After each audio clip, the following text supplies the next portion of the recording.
में स्वागत है।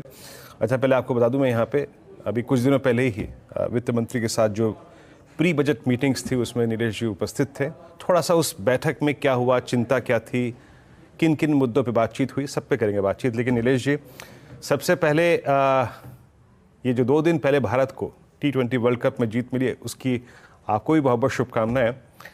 ये जीत अद्भुत थी, इसको कई साल तक चेज़ किया, कितने खिलाड़ियों ने चेज़ किया। नवंबर में एक मायूसी हाथ लगी थी, उसके बाद ये फाइनली खुशी मिली। बड़ी इंटरेस्टिंग चीज़ थी, जीत हुई और उसके बाद एग्जैक्टली मात्र 20 मिनटों के अंदर 3 खिलाड़ियों ने, जिनके ज़रिए हम इस T20 का कप हासिल कर रहे थे, अलविदा भी कह दिया इस फॉर्म ऑफ क्रिकेट को। ये जीत आपके अनुसार कैसी थी और क्या सीख देती है, और स्पेशली ये 3 खिलाड़ियों ने जो संन्यास लिया? वीरेंद्र भाई, क्रिकेट की मैच में जब वर्ल्ड कप जीते तो बहुत ही अच्छा लगता है।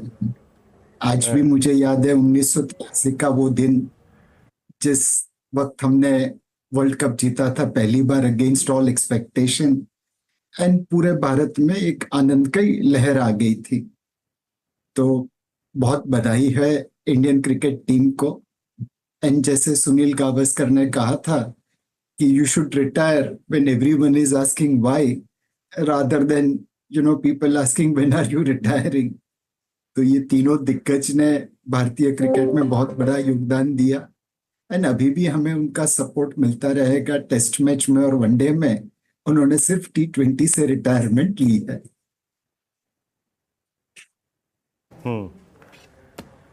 ओके जी हाँ। अच्छा, अब आते हैं, एक काम करते हैं इस जीत के बाद और इस प्री बजट मीट पे नीलेश भाई, इस मीट में आई थिंक चिंताएं क्या थीं, साथ ही साथ किन मुद्दों पे चर्चा हुई, और इस मीट का आउटकम मतलब मोटे तौर पे क्या रहा, और पॉसिबली मैं शायद जो एक आपसे बात पूछना चाह रहा हूँ, ये बजट रहेगा कैसा, थीम क्या होगी इस बजट की, इस मैंडेट के बाद जो 4 जून को हमें मिला, एक सेंस क्या मिल रहा है आपको? एक हमारी जो एक्सपेक्टेशन है बजट से, वह यह है कि आप वोट ऑन अकाउंट प्लस वाला बजट दीजिए। इलेक्शन के पहले भी जब आपने वोट ऑन अकाउंट दिया तो फिस्कल प्रूडेंस का पाथ नहीं छोड़ा और इंफ्रास्ट्रक्चर इन्वेस्टमेंट के ऊपर भरपूर जोर रखा। अब आपके पास तकरीबन 1,23,000 करोड़ आरबीआई से एडिशनल डिविडेंड आया है पिछले साल के मुताबिक, जिससे आप एक त्रिवेणी संगम कर सकते हैं। बॉटम एंड ऑफ पिरामिड को कंजम्पशन का थोड़ा सपोर्ट करिए, इंफ्रास्ट्रक्चर इन्वेस्टमेंट पे और जोर लगाइए और फिस्कल प्रूडेंस का पाथ भी अपनाइए। We are thankful to honourable finance minister कि उन्होंने हमें इस काबिल समझा कि हम उनके साथ प्री बजट कंसल्टेशन कर सके। बड़े ध्यान से हमारे मुद्दों को सुना गया। मैं एक मुद्दे पे जो मार्केट से काफी रिलेटेड है उसके ऊपर प्रकाश डालना चाहूंगा। वीरेंद्र भाई, आज अगर हम म्यूचुअल फंड में देखें, स्टॉक मार्केट में देखें, तो बहुत सारे निवेशकों ने अपनी आर्थिक सुरक्षितता प्राप्त कर ली है, बट जब भी इनके बाहर देखे तो लोगों का सेविंग्स एलोकेशन आज भी उतना अच्छा नहीं है जितना होना चाहिए। आरबीआई ने हाउस होल्ड का फाइनेंशियल सेक्टर एलोकेशन का रिपोर्ट FY 21 से 23 का पब्लिश किया। 21 से 23 के बीच में वीरेंद्र भाई, आपको पता है हमारी मार्केट किस तेजी से दौड़ी थी। उसके बावजूद जितना पैसा लोगों ने म्यूचुअल फंड में और डायरेक्ट स्टॉक में लगाया, उससे कहीं ज्यादा पैसा सिर्फ करेंसी नोट में रखा।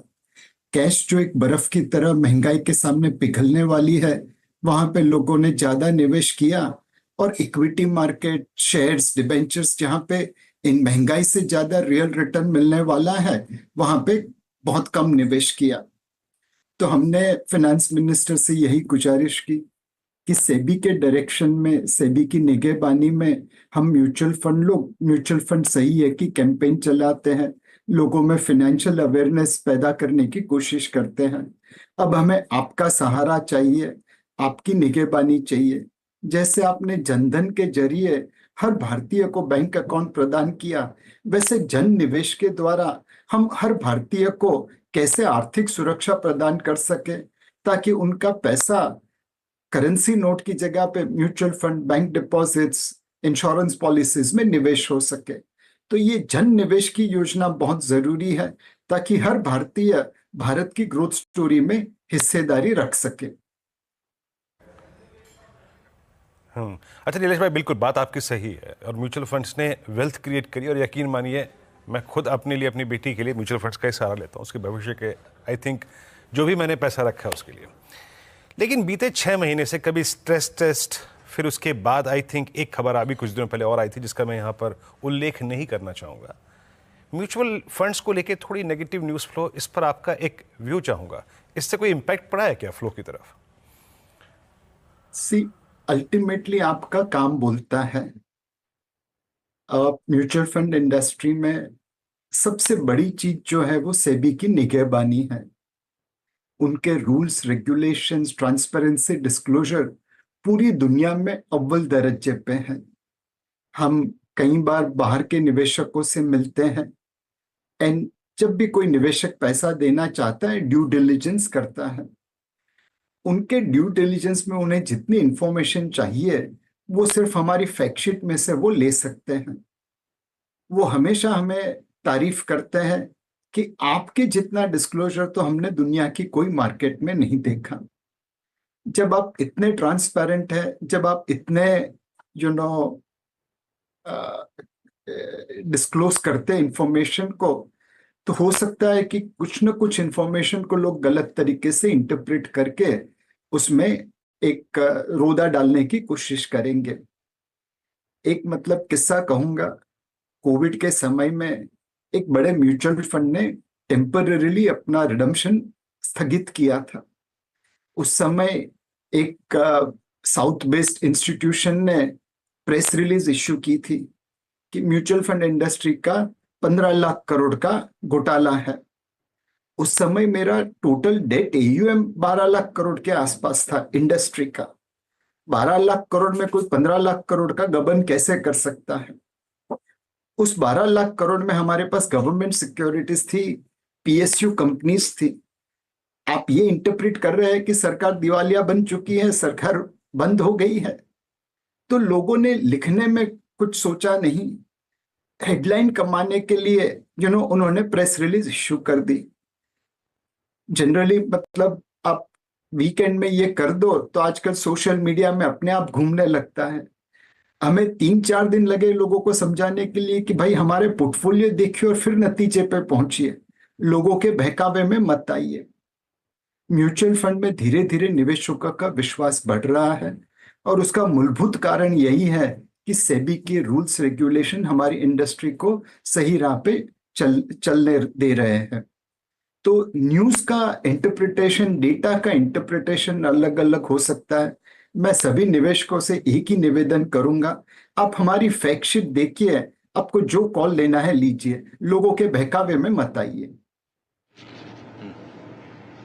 ओके नीलेश भाई, मैं अनुज अब ज्वाइन कर रहा हूँ आपको थोड़ा लेट। मैं यहाँ एनएससी आया हुआ था, हमारे गुजराती चैनल सीएनबीसी बाजार की 10वीं सालगिरह थी। तो पहले तो आपको भी इस जन्मदिन की बहुत बहुत बधाई। आप भी इस चैनल का हिस्सा रहे हैं और यहाँ पर आके मैंने बेल रिंगिंग की। मैं सोचा एक बार आपसे भी बात कर ली जाए कि गुजराती चैनल के 10 साल पूरे हुए, आप कुछ कहना चाहेंगे इस पर? हाँ अनुज भाई, एक मतलब बात कह सकते हैं कि स्टॉक मार्केट की भाषा गुजराती है। हॉर्निमन सर्कल के आगे एक बड़ा वड का वृक्ष था और उसके आसपास लोग ट्रेडिंग करते थे। वहां से native share and stock brokers association of Bombay करके बॉम्बे स्टॉक एक्सचेंज की शुरुआत हुई। अनुज भाई 2 मिनट चाहूंगा आपसे एक बड़ी अच्छी बात करने के लिए। आपको पता है पाव भाजी मुंबई में बहुत स्पेशल है, गली गली घर घर में लोग पाव भाजी खाते हैं। उसकी ओरिजिन स्टॉक मार्केट से जुड़ी हुई है। उस समय कॉटन का ट्रेडिंग ज्यादा होता था, कॉटन स्टॉक का ट्रेडिंग ज्यादा होता था और घर पे रात को जाओ तो कोई खाना नहीं मिलता था। एंड जो वेंडर्स थे वह भी रात को खड़े नहीं रहते थे।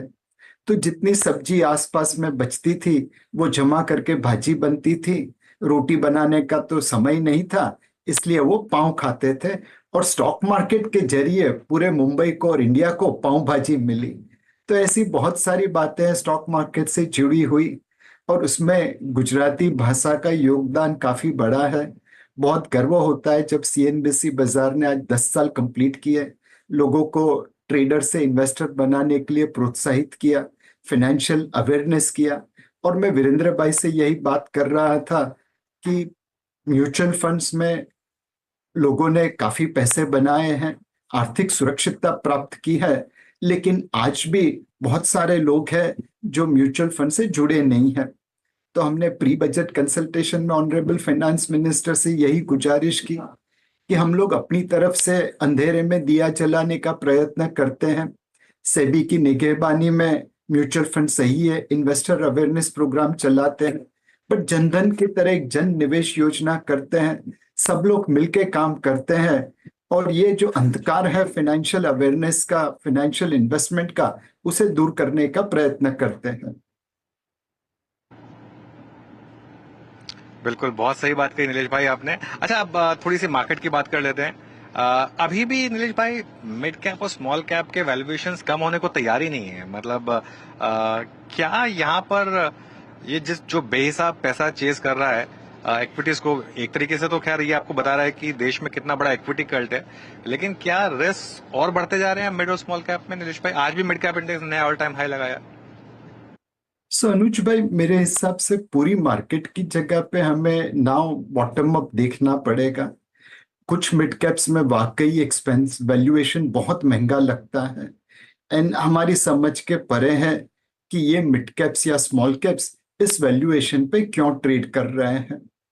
कहीं पे कॉन्सेंट्रेटेड होल्डिंग है, कहीं पे बहुत ज्यादा एक्सपेक्टेशन है फ्यूचर के बारे में, कहीं पे लो फ्लोटिंग स्टॉक का या कॉन्सेंट्रेटेड बाइंग का खेल हो रहा है। अगर आप उन क्षेत्र को छोड़ दो, उन स्टॉक्स को छोड़ दो, तो ओवरऑल मार्केट उतना महंगा नहीं है जहां से आप कह सके कि अब तो मार्केट को गिरना ही है। मार्केट ऑल टाइम हाई पे है, बट अर्निंग्स भी ऑल टाइम हाई पे है। निफ्टी 50 की अर्निंग अगले साल 1300 से 1325 रुपए के आसपास आ जाएगी। इसके हिसाब से हमारी मार्केट का पी रेशो 18, 18.5, 19 का है। तो वो उतना महंगा भी नहीं दिखता कि आप मार्केट को शॉर्ट करने की सोचे या मार्केट से निकल जाने की सोचे। हाँ, निवेशकों से यही निवेदन रहेगा कि पिछले साल, पिछले 2 साल से जितना रिटर्न आया है उतने की आगे उम्मीद मत रखिए। तब थोड़ी सस्ती मार्केट थी, अब फेयर वैल्यू के आसपास मार्केट है, तो रिटर्न एक्सपेक्टेशन मॉडरेट कर दीजिए, थोड़ी अवधि लंबी कर दीजिए।